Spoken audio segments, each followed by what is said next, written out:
Welcome back. I'm Barry Craig. My guest today grew up in Paducah, dreaming of playing college ball at the University of Kentucky and pro ball with the Dallas Cowboys. He wound up playing college ball at the University of Arkansas, and he's playing pro ball for the Buffalo Bills. But George Wilson is not sorry about that. He's having the time of his life. Welcome to the program. Thank you for having me, Barry.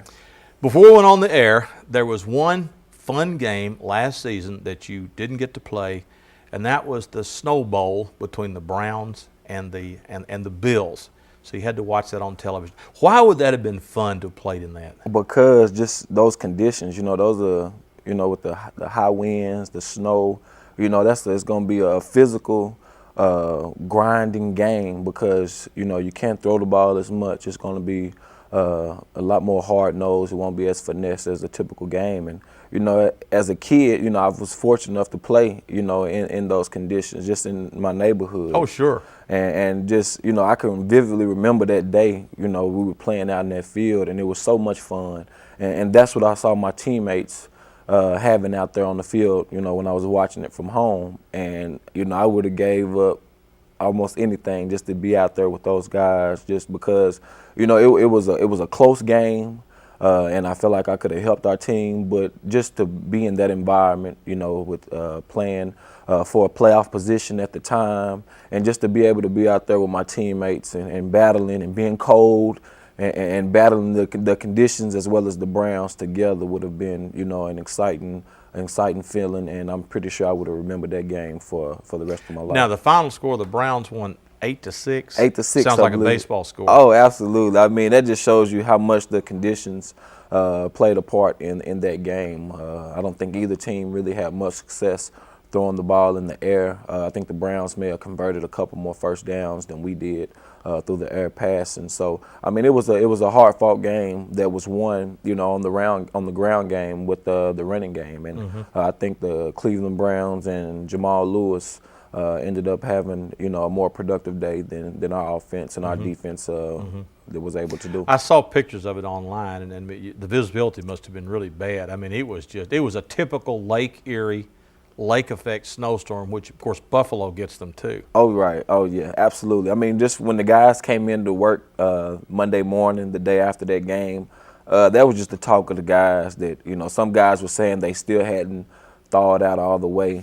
And, just because I think through the course of the game, I think it may have snowed anywhere from 6 to 8 inches just in the 3.5 hour period. So that tells you, how much the wind was blowing as well as how low the temperatures were. So, I mean, the guys were definitely saying that they were happy, to get out of that situation, but, wish we could have came away with the victory because that basically eliminated us from playoff contention. Well, maybe next year you get to play in a Lake Erie blizzard at home at Buffalo. We'll keep our fingers At least crossed. I won't have far to get after the game. That's true. You went to Tillman High School, and the biggest reason you wanted to play at UK was because of your brother going up there. Tell us about him. Was he your inspiration as a football player? Absolutely. I mean, in my house, we grew up Dallas Cowboy fans. So, we rooted every Sunday for Emmitt Smith and Michael Irvin and Troy Aikman. So, those were the guys that I looked up to, in the NFL. But, my brother was my personal motivation. He was the one that set the tone for my life because, going through elementary school at the time and my brother was enrolling at the University of Kentucky, I was fortunate enough to be able to go and help him move into his dormitory. I was able to go and watch him. How old were you then? I was in about like sixth grade. I want to say the 5th or 6th grade. So, that was right after the time that I decided that I wanted to follow in his steps and be a football player. So you're the 6th grade kid from Paducah. Your brother, of course, is Keel Wilson.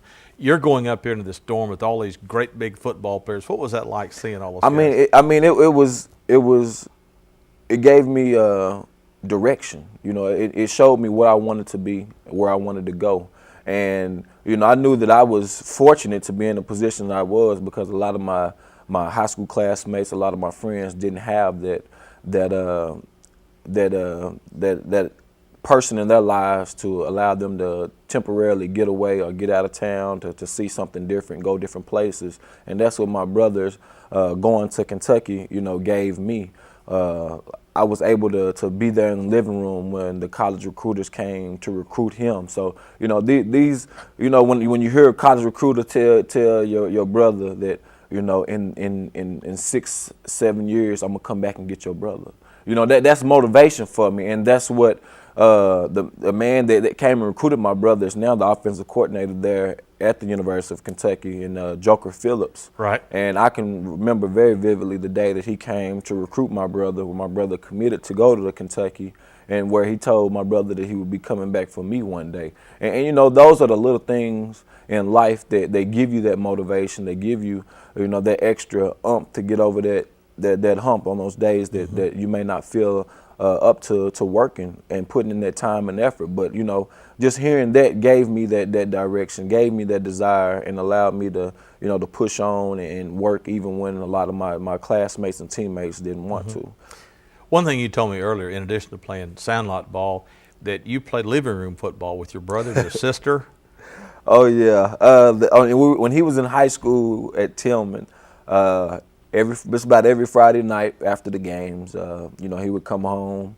We'd eat like Domino's pizza after the game, and after we would eat, you know, my mom would go to sleep, and we would pull all the couch cushions off the couches, pull all the pillows off the beds, you know, and make a big pallet in the middle of the living room floor. And this was after Mom had gone to sleep. This is after she's gone to sleep. I understand. Right. So, you know, we're trying to be quiet, but, you know, when you're having fun and excited as much as we were at that age, you know, it's hard to not wake Mama up. So we woke up a few times, but just, you know, we playing football in the living room. My brother's tackling me and my sister. You know, just having a great time. Yeah, we got bumped and bruised a little bit, but it made us tough, you know. And, you know, those were the moments that, you know, when you get to become an adult, those are the moments that you sit back and you reflect on and you appreciate. So, you know, those are the little moments that actually, you know, made the difference in my life. Now, your sister is in graduate school at Western? Yes, she's currently about to finish up her second year. And her name is? Shanae Wilson.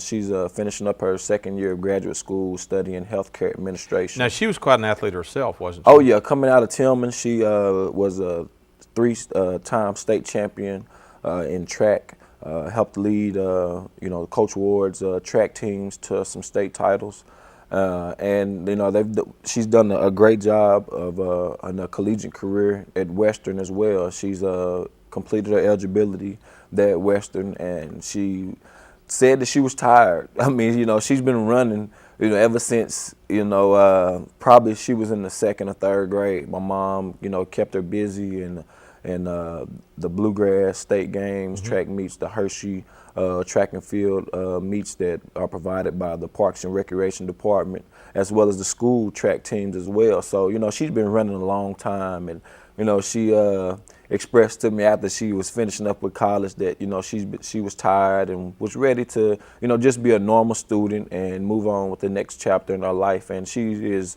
you know, less than 2 months away from completing her graduate degree in healthcare administration. So she's doing a great job. Now, you played other sports at Tillman as well. Why did you like football the best? Football is, well, first it's in my bloodline. I mean, my dad played it. All my uncles played it on my dad and my mother's side. I had cousins to play it. My brother played it. You know, so I mean, the decision had already been made for me what sport was going to be my dominant sport. But football was my first love. It wasn't necessarily the first sport that I started playing. I believe my first sport was baseball, and then came basketball, and then came football. So football was like the last sport I was introduced to from an organized standpoint, but ended up being the one that I grew to love the most. And it's the battle from each play to the next. You're battling against another man. You have to want it more than he wants it. But it's a total team game, because one player breaks down in completing their job on any given play, and you can either give up a touchdown, or, you know, you may make give up a big play. So, you know, it's the consummate team sport, in my opinion. Not to say that all the other sports aren't, but, you know, football really it exposes the individuals in the game, and it elevates the teams that play the game together. So it's in baseball, I feel like one guy can come down and can hit a game-winning shot. In baseball, one man can come up to the plate and hit a walk-off home run, and things like that. But in football, a quarterback can drop back and throw, have a great play like Eli Manning had, in that Super Bowl play, in the big pass that he had on third down. But I think that if he doesn't have that pass protection, if his wide receiver doesn't give up on the route, because as good a throw as that was a tremendous catch. Right, and the protect and his line, and you can see on that play, all 11 guys working together was the reason that play ended up, being successful. I think if one player on that play gives up, then the Giants don't win the Super Bowl. And I think that's what brings, what attracted me to that game, because, football breaks down all the cultural, all the social, all the economic barriers. And you have to be able to trust the man that you're going into to the game with each and every play. And just with spending the amount of time that we do with each other, from working out to meetings to traveling together to practicing, you get to learn a man. You get to understand his background, what he's all about. And when you can understand what a man is all about, you trust him more, because when you're out there on the field, you know his background, you know what his motivation is, you know why he's playing the game, and you don't want to let him down. And in turn, he doesn't want to let you down. And so, that's what I get. That's what I've gotten out of this game. It's taught me a lot about life as well. Just being patient. My dream of playing in the NFL came, when I was in about the fourth grade, about third or fourth grade, and I didn't see it come true till 15, 16 years later. And it was a tough way for me to learn patience. But when that's the only way you can learn patience is through experience. Through those heartaches, coming up short a little bit, and being able to press forward and keep on pursuing your dream, and not allowing the adversity to overcome you and make you give in and give up. But I mean, I can't say much. I can't say enough about how much this game has taught me, just about life. I mean, the lessons that I get from this game, the messages that are conveyed to our team through our coaches, these are life lessons that I will carry on through the rest of my life, and that hopefully one day I will pass on, not only to my kids, to my own kids one day when I have some, but maybe one day when I get into coaching, I can pass this type of insight down to my players as well. And I've had a lot of coaches, I've been on a lot of teams, and I feel like from all those experiences, I could be an asset to the younger generation. You graduated from Tillman in '99, and unfortunately, UK did not come calling, did they? Other schools did, smaller schools did. Arkansas basically said, we'll give you a shot as a walk-on. Now, that's a risky business. A lot of guys walk on, a lot of guys walk right back off. Right. What made you think, going to a Southeastern Conference school like Arkansas, that you could make it down there? I knew my heart. I knew my will, and I knew, my desire. And not to say that I still couldn't be where I am today by going to a smaller school, but, I wanted to be like my brother and play in the SEC. I felt like that my level of play that I could potentially play at, was able to compete on the level that the SEC provides in the football, with it being the best conference in all of college football. And I felt like that was going to just be an even bigger challenge for me. And the thing about that situation was, it was all right for me to believe in it, because I wasn't the one paying for it. It was my mother that I needed to convince. But the thing about that is, I didn't have to convince my mother, not one bit. I think just from exemplifying responsibility and being accountable, just coming up through high school, I felt like she believed in me just as much as I believed in myself. And she didn't hesitate to back me or to support me. Once that call from Arkansas came, we knew that we would be coming out of pocket a little money. I mean, and to forfeit free full ride scholarships to some smaller schools. Did Murray offer you? Murray offered me a full scholarship. Southern Illinois offered me a full scholarship. Southeast Missouri were even interested. Western Kentucky offered me a full scholarship. Actually, Western Kentucky FedExed me my letter of intent to sign for them when I went on my official visit to Murray State. The morning before I returned home, they tried to, pressure me a little bit into, going ahead and signing with them that morning. And, so here I am with 2 free full rides right here in front of me. But, I have enough faith in myself to turn those down. My mother had enough faith and belief in me to support me. So instead of having a free ride my freshman year, we ended up coming out of pocket. I worked all summer, and she helped me out. We didn't have to pay much, but we paid whatever was left over after tuition and room and board when everything was paid for. So we essentially had to, get books and things like that. But still, you go down there is a risk. I mean, no guarantees. No All they're guarantee. giving you is a chance. It's a chance.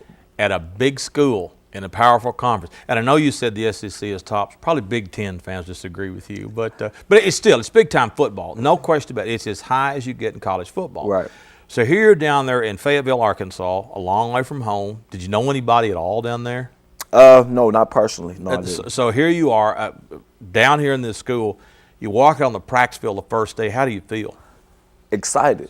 Not scared? No, not scared at all. Not scared at all because I knew where I was going. I knew that first I knew that I belonged here, and it all starts with me. So now it's my duty and my job to convince my teammates as well as my coaches that I'm deserving to be here, that I'm deserving of an athletic scholarship. So my first order of business was to show them that I belong here. Mm-hmm.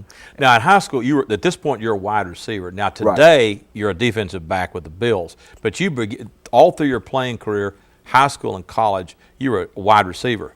So you're going out for wide receiver at Arkansas. Right. I'm playing wide receiver at the time. So, going from being the man at Tillman and being, a lot of times the best player on the field, it's a big change up.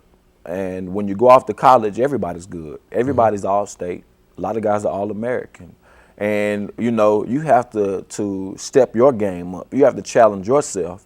And I think that's what a lot of kids, around here are unaware of, that it's all right to be good in high school, but when you get to college, everybody's good. Yeah. And you have to work at it. And you can't just walk out onto the court or walk out on the field and expect your natural talents to prevail when you've not put in the time or the work. And especially a school like Arkansas. Exactly. I was looking at your Tillman records, 81 passes, 1,723 yards. That's very impressive. But when you get to these big schools, there are a lot of guys who've got those numbers like that. It's a lot of guys in my receiving corps, just coming into college. I think with those numbers you said, I think I came in with 2 other wide receivers that year. Both of their numbers were greatly over mine. I think one of the guys may have even doubled my receiving stats. Mm-hmm. I mean, but that just goes to show you how much of a difference the talent level on a college level, especially in the SEC, how much of a difference it is from being in high school. So it all boiled down to me, and with the backing of my mother and my family. And with that type of supporting cast, it's hard to fail when you have a great group of people, that want to see you do good, supporting you. So how did you make the team then? Freshman year, you come in, then what happened? I come in my freshman year. I do everything I'm asked to do in the classroom. My grades are fine. I get all my study hall hours in. So my first thing is I have to show them that off the field that I'm accountable, that they don't have to worry about what George is doing, where is he at, is he doing what he's supposed to be doing. I have to show them that I'm a responsible young man, as well, a student as well as a man. And so after doing that, then I had to make sure that whenever my number was called in practice, that I be ready, regardless if it was for scout team or if I was just going in the block or anything like that. Know what my job was to do. And once I did that, then it came the execution part of it, and practicing and being, you know, the best scout team guy I could be, because that was my role essentially as a red shirt, as a walk on. And I actually earned my scholarship in the spring practices, where, you know, the upperclassmen have graduated and moved on, and they're trying to filter through the talent that we have to see what type of team we're going to have in the fall. So, you know, when those upperclassmen left, they gave me opportunity, and I ended up coming out of the spring practices as being I want to say, my coach called me the most valuable receiver, most improved, you know, because, you know, going into to college, you know, I haven't really went against press coverage, which is where, you know, you have the defender, you know, directly in front of you at the line of scrimmage trying to stop you from running your route.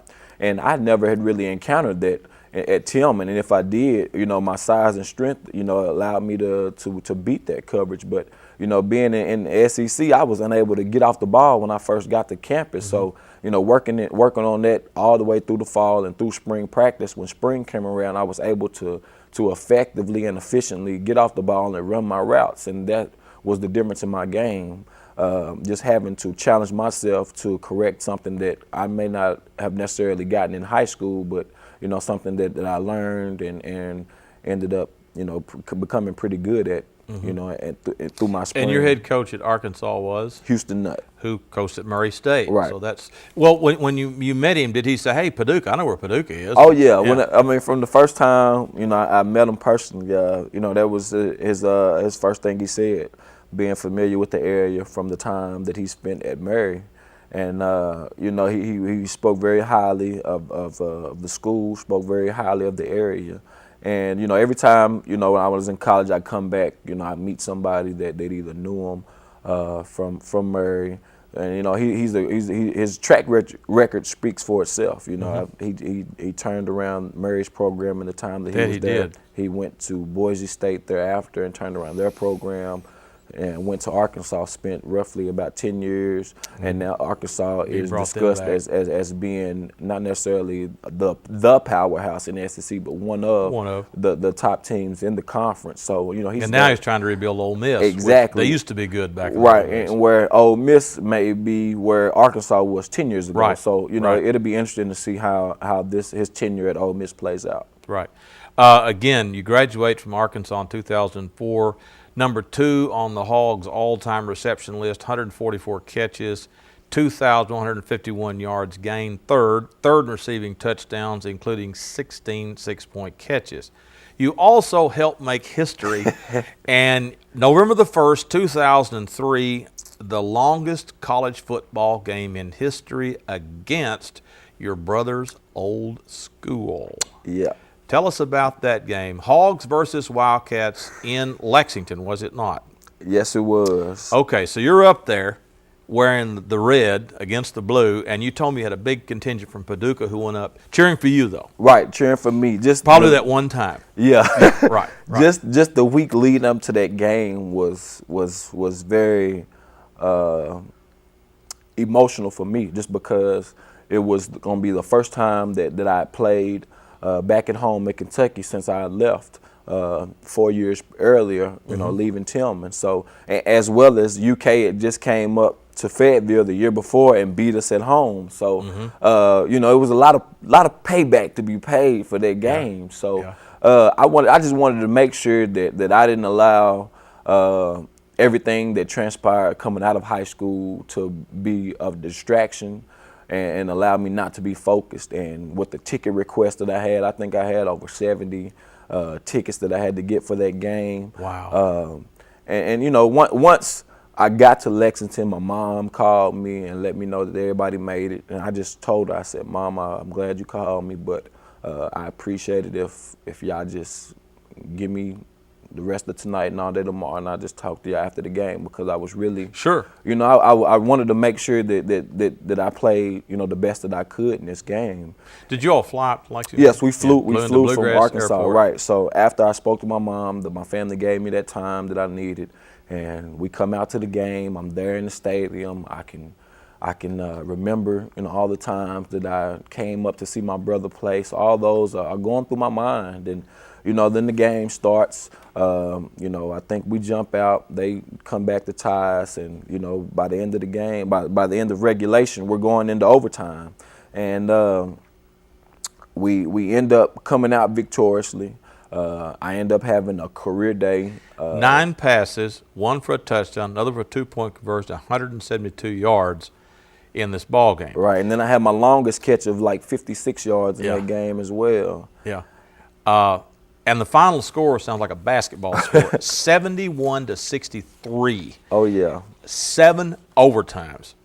So the game ends, and it's obviously tied.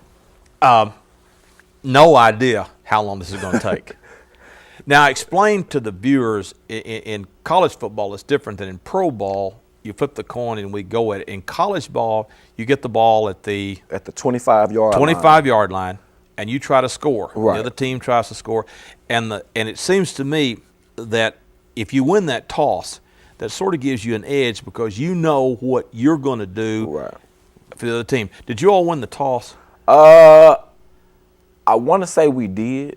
I want to say we won the toss. We went in, we scored, kicked the extra point, up 7, and they had to come back and matched us. Yep. And the rule in college is after the second overtime, when you score a touchdown, you're forced to go for the 2-point conversion. And that's what makes it even more difficult. And that's what makes it even more difficult. It's all right to score. Right. But you have to stop the conversion. And so you all are matching 2-point conversions. Matching it. And this thing is going on and on and on, and you're wondering, surely, when will this ever end?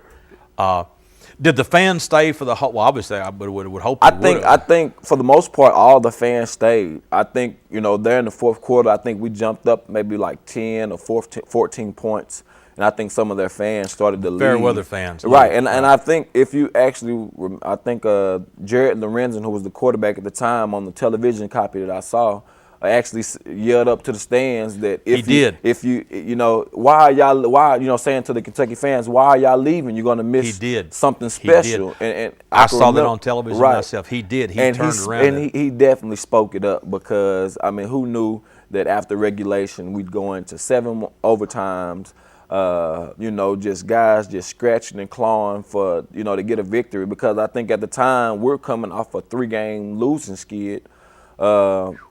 Going into that game and losing to Kentucky would have, compounded that losing streak, and probably would have dampened our hopes to make it to a bowl that season. So a lot was riding on that. Obviously, you all are in really good physical condition, but you played 60 minutes.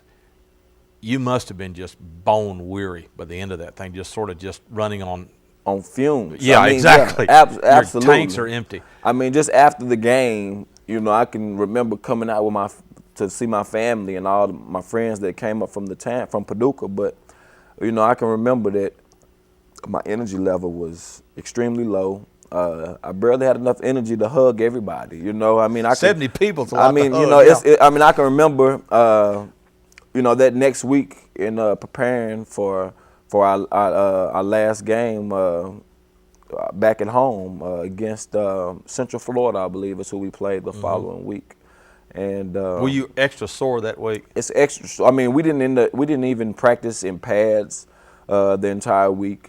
Coach really took it off of us because when you play, we essentially played almost 2 football games. Yeah.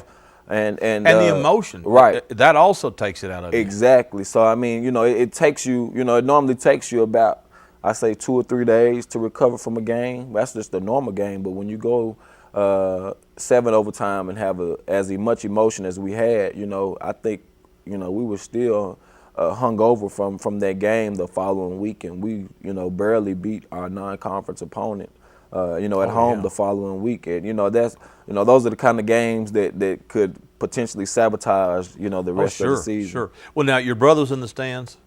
What did he say to you afterwards?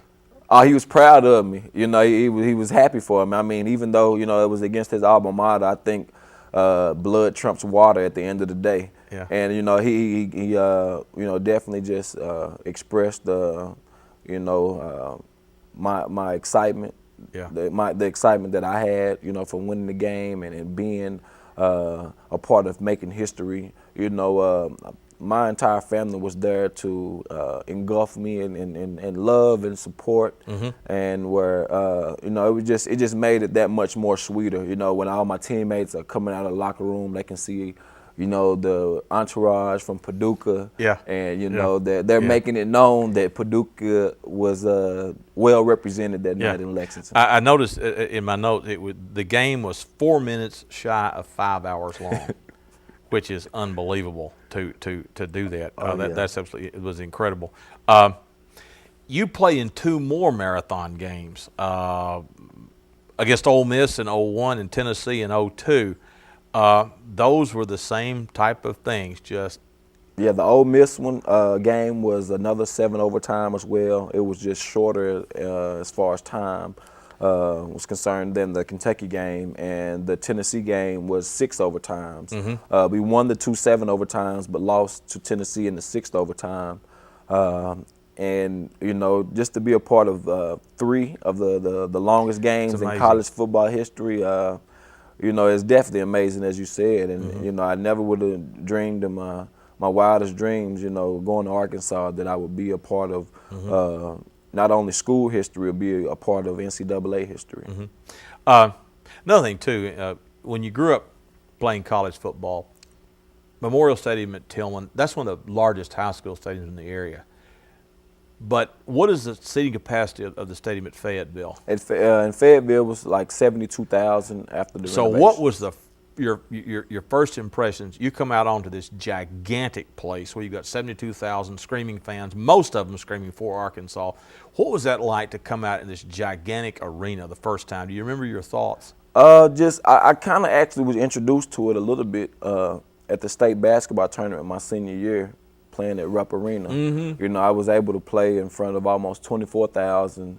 On the basketball setting. So that kind of introduced me, to playing in front of large crowds and audiences. But, you get to a college campus where you got all the tailgating, you have the student body, you have the band, you have, the recruits coming in. So, you have a lot of excitement going on. You have a lot of eyes on. You have the national TV cameras as well. So, all these thoughts are going through my head, and I'm like, how am I going to get ready to play in these type of conditions, in this type of environment? But at the end of the day, it all boils down to your preparation and throughout the week of practice. And if you're prepared, you're not going to allow the distractions to disturb you or to knock you off your focus.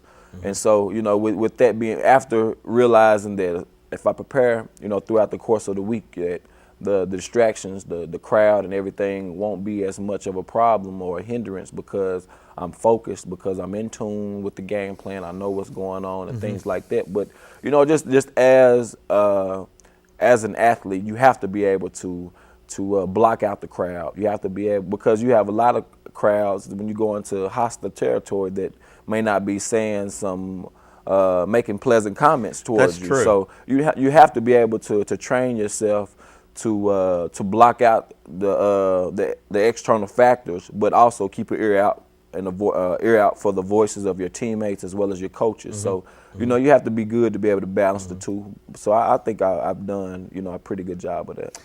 In home games, a lot of colleges and universities, there's a tradition. Well, I know at UT in Knoxville that the players walk down a certain street through the fans. Do you do that at Arkansas too? Right. At Arkansas, we do have that as well, where we had something called the Razorback Walk, where we come off the buses, we walk through the fans, into the locker room and everything like that. And that's what gets you ready for the game. Oh, yeah, I'll bet. Because you get off the bus, 2 hours before the game, and you have, your 15, 20,000 fans there waiting to greet you. They're cheering for you from the time you get off the bus to the time you walk inside. They're hugging you. They want autographs. They just want to touch you. They want to feel you. They want to be a part of you. And those walks sent chills down my back. I'll bet. Down my spine. I'll bet. Get the pulse rate racing. Yeah. You know, maybe even have the palms sweating a little bit. But it's a good Yeah. nervous feeling because you know you're more excited and anxious than the butterfly type of nervous. Right. You know, so Right. you know, those, like I said, those small moments are some of the moments Yeah. that I reflect back on and value the most because, you know, having that type of fan support that we had there at Arkansas definitely, you know, helped elevate us over a lot of our opponents. Of course, the Arkansas Razorbacks, and one of the things I've always been amused by is they've got these plastic hogs they put on their heads. They still do that, I guess. Oh, they still wear the plastic hog hats. At the beginning of the game, we still call the hogs Exactly. to you know, get the crowd and the team good and rowdy for the game. So, you know, to have 70,000 plus fans calling the hogs, woo pick suey, go Razorbacks, you know, it definitely gets you ready. I mean, Fayetteville, Arkansas was definitely a great college experience for me. I'll bet. Now, on the other hand, you play at opposition stadiums. Neyland Stadium in Knoxville, over 100,000 very hostile fans. They take football very serious up there. What was it like to go into that gigantic? Did you feel like sort of the Christians for the Lions here? I mean, it was definitely, you know, walking into Neyland Stadium in Knoxville was definitely an experience. But for me, I was able to go as a kid to see my brother play there. So I had been there before, but I'd never been down onto the field. So, you know, walking into Neyland Stadium, you know, walk to the 50-yard line and you try to turn around and see the whole stadium, you almost get dizzy because, you know, of the size of it, the height of it. You know what I mean? It's definitely one of the better stadiums in college football as far as, you know, the environment. You also played at Baton Rouge, I'm sure. Right, yeah. Now, that's famous. To me, I can I would say in the SEC, Death Valley is one of the harder places to play. And, you know, for us, we always played them on Friday afternoons, the Friday after Thanksgiving. But, you know, from talking to LSU guys that I currently play with and have met in the past, they always say that it's the night games that are more exhilarating in Death Valley because, you know, all the fans have all day to get ready for the games, if you know what I mean. Oh, yeah. So, you know, it's definitely a hostile environment down there as well as at Tennessee. So, you know, you have you know, you have to go on the road and be able to win as well. So that's how you have to step up your game. You have to be more focused on the road because, you know, it's going to be more distractions and the team is going to, you know, try to get the crowd behind them so that you can't hear when you're out there on the field, you know, just to try to, you know, make it harder for you. Well, now, you know, you mentioned that you've always heard stories about it at Death Valley, the LSU Stadium at Baton Rouge, that the fans make so much noise, it's hard for the quarterback to bark out his signals. Right. Oh, I mean, how do you deal with that? Do you do hand signals or? You can use hand signals as well as just communicating it down the line of scrimmage so that everybody can, you know, pass it down to each other so to make sure everybody's on the same page. But what we did was we would go into our indoor practice facility there at Arkansas. They bring in a big sound system, play either some hard, loud alternative music, some rock and roll, you know, get the blasting speakers, or they may have an automated crowd sequence playing as well. So they mixed it up to make sure that we would be tested, you know, for what we were going to be facing that Saturday. But, you know, when you're able to prepare and have those hand signals so that everybody's on the same page, you know, you're able to be a lot more effective. One thing too, if you're a visiting team and you score a touchdown, it tends to quieten the crowd at least for a few minutes. It's just that helps. Right, and fortunate for us, in the last time that I played at Neyland Stadium, we went into those 6 overtimes, so the game was really close. They were actually up by 14 on us in the fourth quarter. So by making our comeback and getting it into overtime, we actually quieted the crowd down somewhat. And at Death Valley, my senior year, we played them pretty close as well. Actually, we beat them going into to go to the SEC championship at Little Rock. But the year before that, we played them, I believe, 41-38 in Death Valley. So it was a high-scoring game that went back and forth. And one thing about it, when the opposing team or visiting team is scoring points or is moving the ball effectively, it would definitely quiet the crowd down. And if you can make them sit down and make them be quiet, you have a chance. But when you have the momentum in the other team's favor, you have them up and cheering loud from the first kickoff to the last horn. It's going to be tough, and you have to be able to weather that initial storm and play through that initial surge that they're going to come out with, and be able to sustain and implement your game plan and hopefully have a chance in the fourth quarter. But, I mean, that's the mentality that you take on the road with you when you're playing on the road. You got to play in an SEC championship game. It didn't turn out. It didn't turn out good, but the experience was there. Now, that was in? That was in 2002. Where we played against the Georgia Bulldogs in Atlanta, Georgia, for the SEC Not a championship. good place So, to play, no. we were definitely the underdog. I think they probably had, I'd say 80 to 90% of the Georgia Dome was Georgia Bulldog fans. So the odds were definitely against us. They beat us pretty good. They beat us handily. They beat us on offense, defense, as well as special teams. They blocked the punt on us, beat us 33-3. Really didn't have much of a good showing at all, but like you said, to have that experience, to say that you've been there, I have. And to lose a championship, you got to get in one. Right, absolutely. And for me, that was the closest that I'd ever gotten to actually play for one. We lost in the state semifinals in the basketball tournament when I was at Tillman, and we were never able to get past the second round in the playoffs. So, I mean, that was my first opportunity at having a championship of any sort. So, I came up short, so I'm still fighting and pressing toward a championship. April 30, 2004, you signed with the Detroit Lions of the National Football League as an undrafted rookie free agent. So, what was it like with the Lions?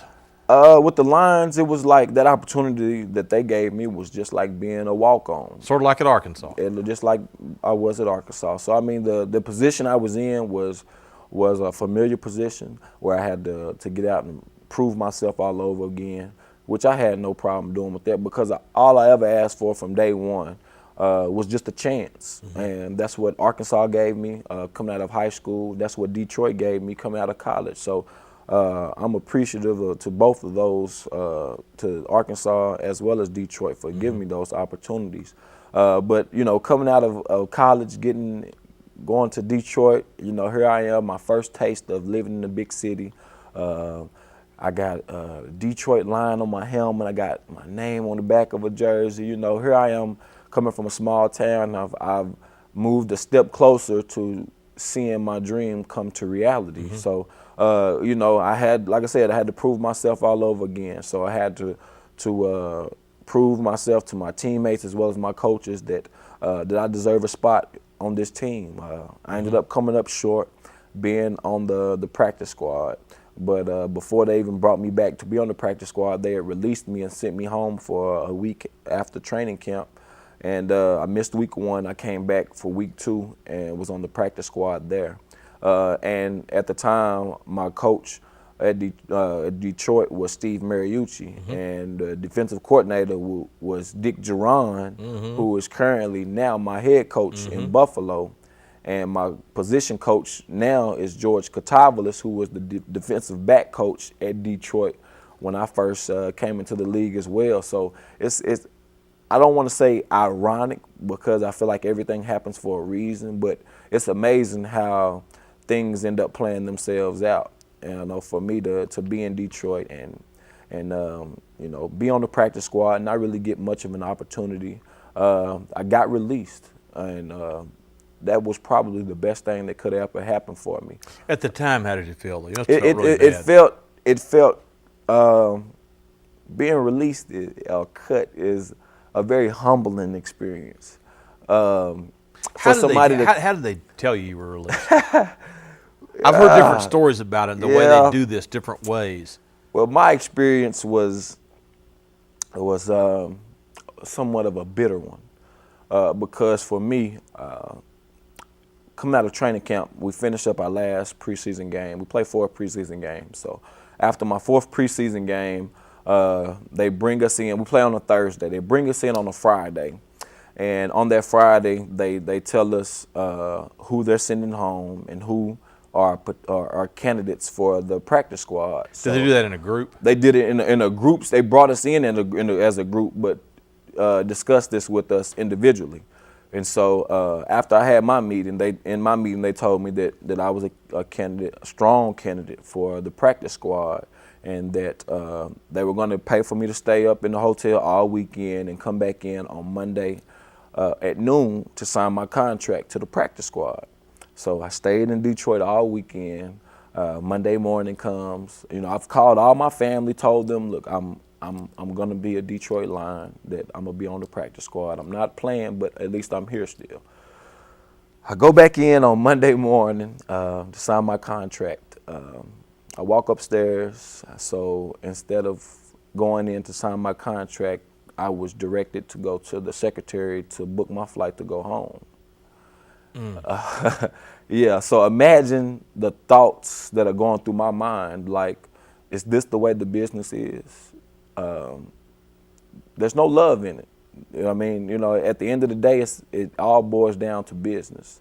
And that's the first time that I saw that. And guys had warned me about it.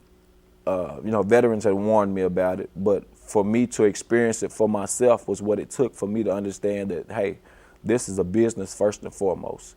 And at the end of the day, they're going to make their decisions accordingly.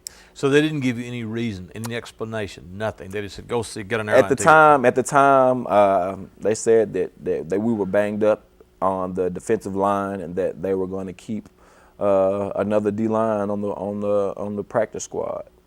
I don't know.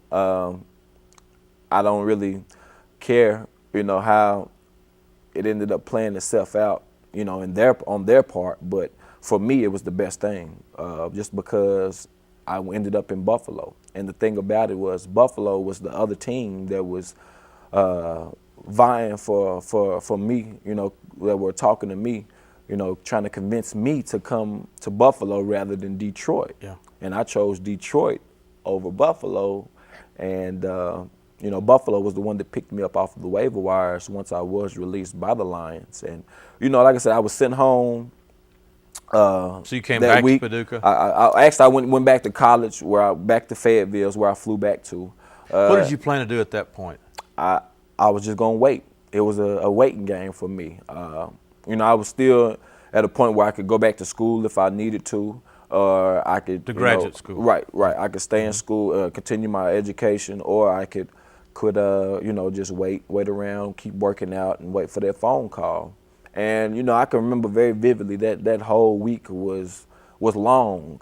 I didn't go out anywhere other than to go work out. I really didn't want to be seen or heard, just because I felt like I had let so many people down other than myself, because I had been sent back home. I'm supposed to still be in there, and I remember watching the games that Sunday and watching the Detroit game.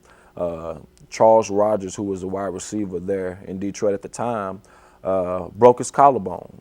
And sure enough, I'm thinking to myself, well, hopefully, they'll give me a call. And at the time, my agent had already set up another workout for me down in Tampa with the Buccaneers. So I'm in the process of getting that flight information arranged to fly to Tampa for a workout in Detroit.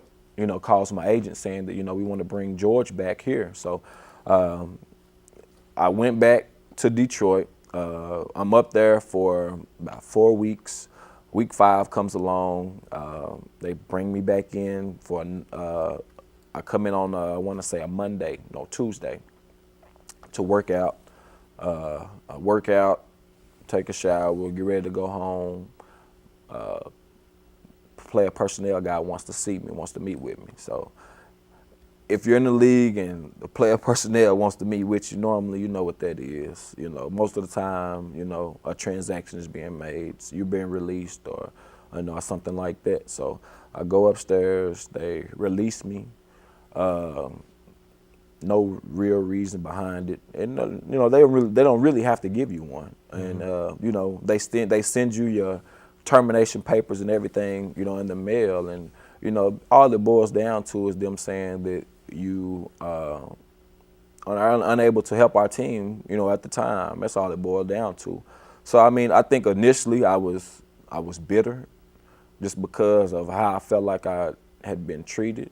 But that's what when I said earlier that there's no love in this business, that you can't expect them to feel for you like you feel for yourself. At the end of the day, they're going to be held accountable for running the team, for the decisions that they made, and they gave me my opportunity. So I'm no longer bitter. I've learned from those experiences, and the whole situation has ended up working out, in my favor. And I felt like that God put me in Detroit just long enough for me to build a rapport with Dick Duran, with George Katabalis, who is my position coach, so that when the opportunity that came to me last year would come to me, that I would be ready for it. Mm-hmm. And that's what I get from my experience in Detroit. Mm-hmm. And like I said, that following week, I believe I got a call from my agent that Thursday. So I got released on Tuesday. I got a call from my agent that Thursday saying the Buffalo was interested to pack up all my stuff. I packed up all my belongings, piled it all in my car, drove roughly about 4 hours across Canada into Buffalo. So I got to see Canada. I got to be in Buffalo for the first time. All those came as a result of Detroit releasing me. And ever since that Saturday morning when I walked into the Buffalo Bills facility, I haven't walked out. Here I am, roughly 4 years later, and I'm and Dick Duran is your head Dick coach. Duran now is my head coach now. I've switched positions from wide receiver to free safety. A lot Which has you changed. like better, wide receiver, free safety? I like free safety a lot better. You told me before because you get to hit people, whereas a wide receiver you have to take it. Right, you have to take those shots as a receiver, but just the level of excitement. As a receiver, you're a part of the play, as far as like you're a part of the game when the ball is thrown to you or when the ball is ran in your direction. But on defense, everybody's involved on every single play. Mm-hmm. Every man has to do their job, or they leave a gap unfilled, or they leave a zone uncovered, and the result of that could be a 50-yard gain or could be a touchdown. And the game we play is a game of inches, where every mm-hmm. yard, every inch matters. So you have to take pride in what you do, and just being a part of a defensive unit, it's taken me back to the beginning, to the basics, to where you learn the fundamentals of the game. I've been running forward and cutting as a wide receiver. Now I'm backpedaling and breaking in the direction of the ball and reading the quarterback and mm-hmm. and trying to read what the linemen are doing, whether they're going to come off and run block or they're going to drop back and pass protect. So, these are all the kind of things that I never really noticed, from playing the wide receiver, all my years of high school and college mm-hmm. and my first 3 years in the NFL. So now that I'm on defense, I had to start all over, back to the basics. And it's like being a kid all over again. It was like being a kid in Little League football, learning how to tackle, learning how to backpedal, just learning how to be a football player all over again. That's what it was essentially mm-hmm. like for me. And it was exciting for me. It was a change. It was a new challenge for me. And it was something that I knew that my coaches wanted me to give a great shot at, and with their support behind me, it was a lot easier to make the conversion, because I knew that they had the faith in me, that they saw something in me to come and ask mm-hmm. me to make that conversion, because you don't see that conversion happen, too often in NFL. Right. And for my coaches to ask me, to make that transition, I think it just shows what the potential that they saw in me, as well as the confidence that they had in me to get the job done. Tell us about the first game you played and the first tackle you made in professional football. The first play was as a Detroit Lion, where I was covering a kick on the kickoff coverage team that starts every game off. We're playing the Pittsburgh Steelers. You used to call them the Suicide Squad. Yeah. I mean, because you're essentially running down, taking on a wedge of blockers for the return man, and that's exactly what I ended up doing. Covering the kick, I see the wedge coming to me. I have to take on the outside guy, so I beat the outside guy around the edge, and all I have enough time to do is to throw my body and try to hit the returner's legs, and sure enough, full of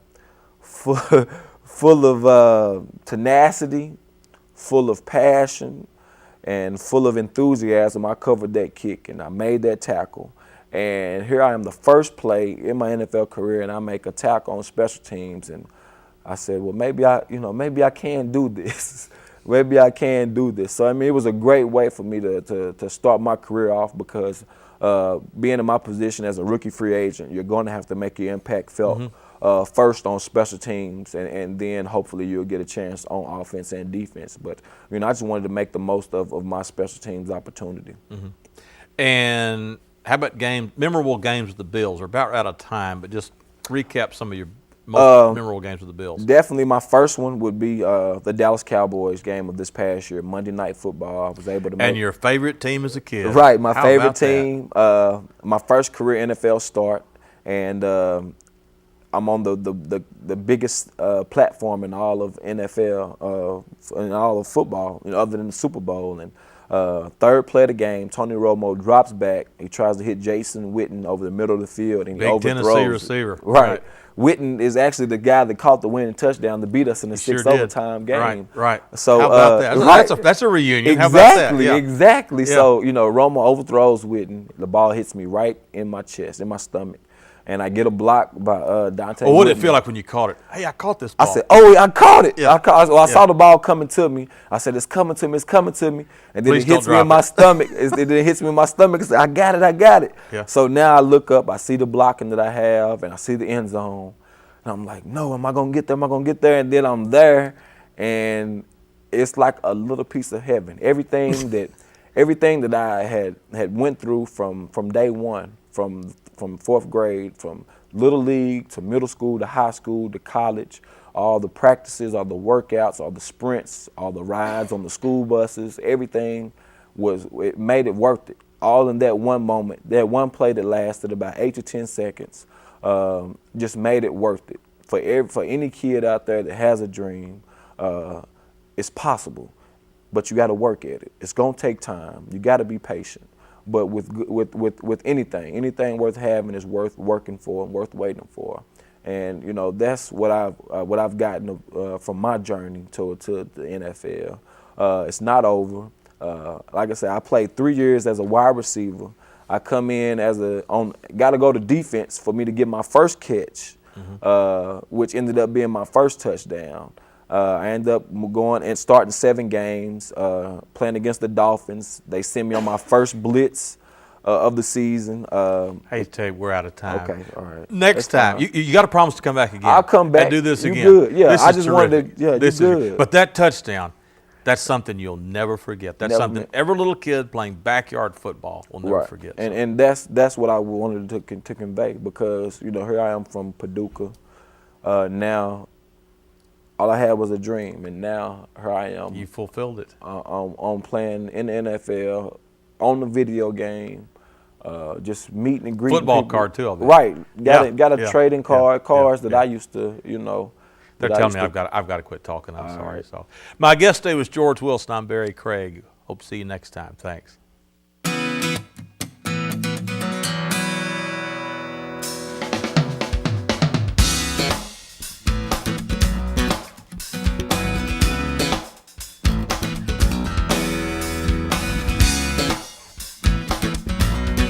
Thank you.